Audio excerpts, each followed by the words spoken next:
done putting in the main support bar for the E46 M3 axle that I'm installing into my GTO, and I'm gonna try to install it without building a full cage.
Tried keeping as much of the rocker that I could, but the caster's way off on the rear spindle, so I'm gonna have to notch out more in this area. It's gonna just be basically part of the mini tub.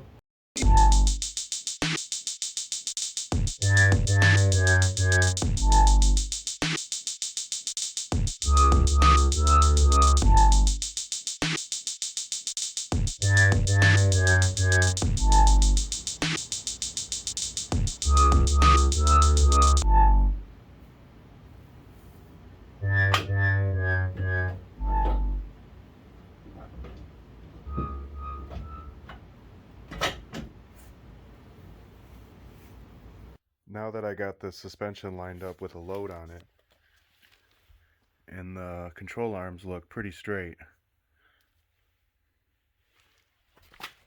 the trailing arm looks like the bolt hole lines up right here, right along this rocker. So it's kind of strong. I'm going to use that as a reference point for now to see how the alignment comes out. I just got done making these brackets on the bottom of these Evo shocks that I got for an Evo 8, and now I'm going to install them on top of the A-arms or control arms.